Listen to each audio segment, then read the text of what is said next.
told me 15 years ago when I left here that I'd be up here talking to you about yoga, I would have thought you were a bit crazy. But anyway, here I am.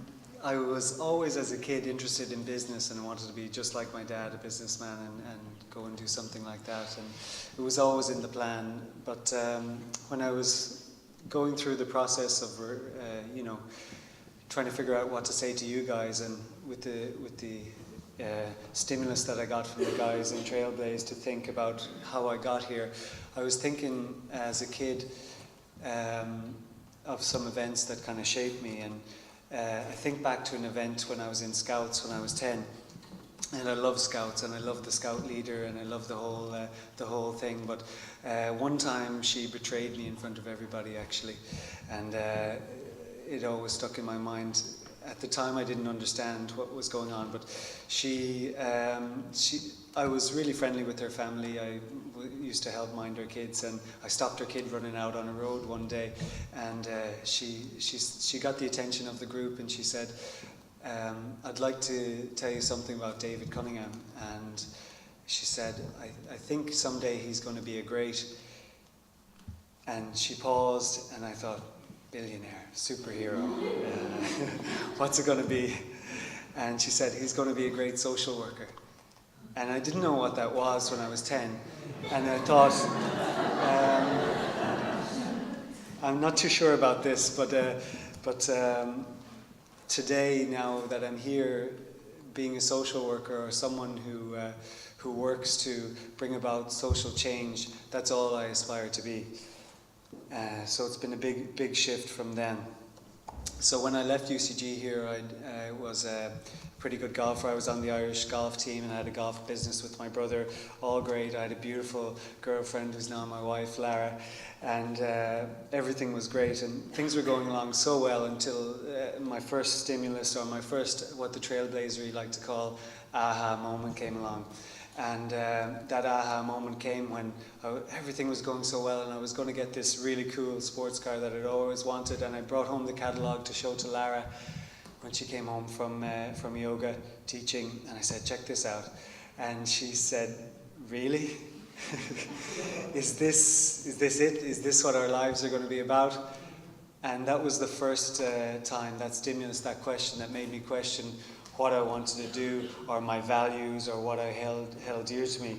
And the space when I looked at that caused me to really go for growth and freedom. And I got out of the business, and we went to India, and we were there for 6 months, and I honestly thought I was going to be a professional golfer when I came back. And I was hitting golf balls on the beach in Goa and doing yoga at dawn with Lara, and at dusk with philosophy. It was fantastic. But at some point, India got its hold on me and just changed my values. And it shifted. The golf clubs gathered dust, and all I wanted to do was more of this yoga. So we did teacher trainings in Bali, and went to Australia, New Zealand, America. Had a great time, but came back to Galway eventually. And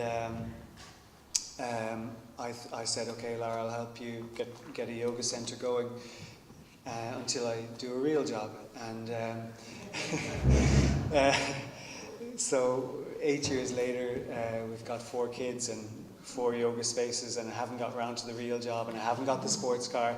I've got a 7-seater, and the stimulus from that has led me to this. But I love teaching yoga, and Galway is such a great place and brings together great people, and they have often a predisposition to yoga or for questioning and that. So it's really fun. But what really makes me passionate is teaching yoga in schools, and that's where my second real stimulus came.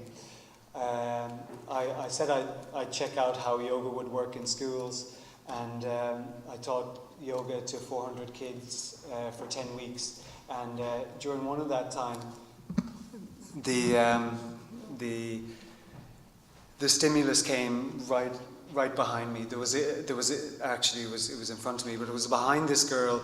And the yoga in schools, what we do is we get everybody in the class during school time to do it, and it's all inclusive. Everybody does it. There was a girl with Down syndrome doing it, and she was doing it better than anybody else. This posture, Navasana, the boat posture, legs up in the air, and I was saying, look at her, look how she's doing it.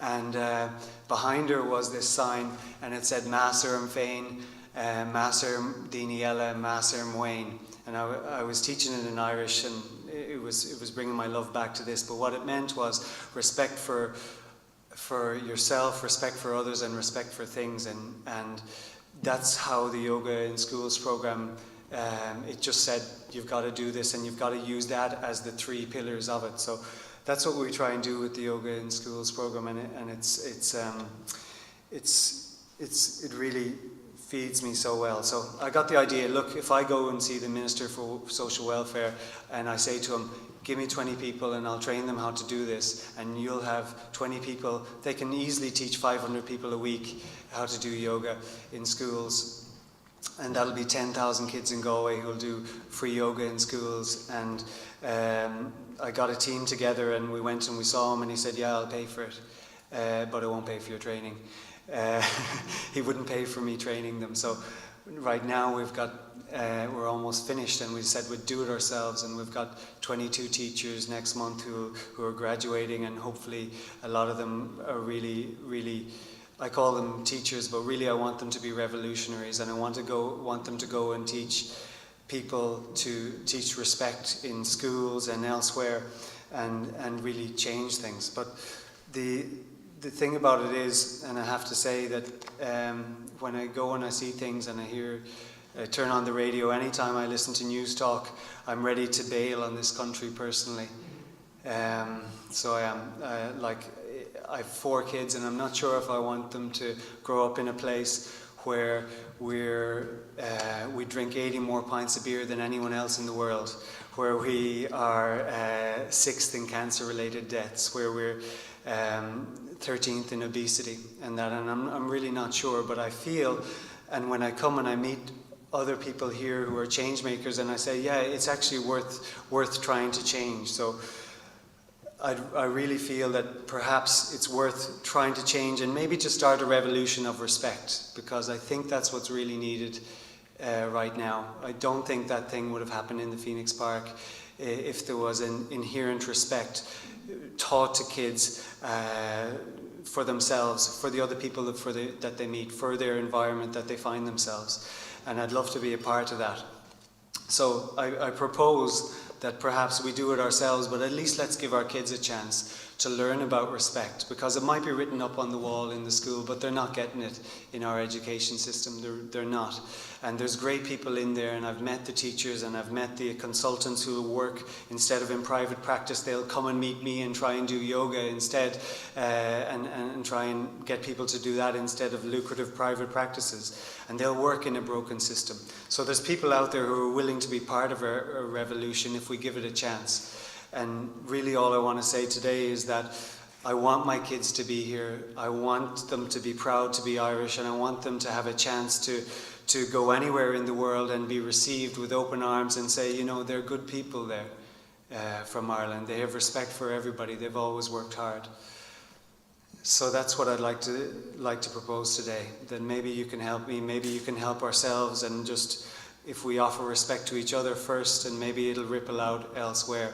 So perhaps maybe I can finish, and we usually finish yoga classes, maybe you've been to a yoga class or yoga practice before, and it always ends with this namaste, right? But to me it means I offer my humble respect to you. And I think if we said that to each other a bit more often, and we said it to ourselves, we offered respect to ourselves first and then put it out there afterwards, well then maybe this might be a place where I want my kids to be, and maybe we'd all be pretty happy here. So namaste.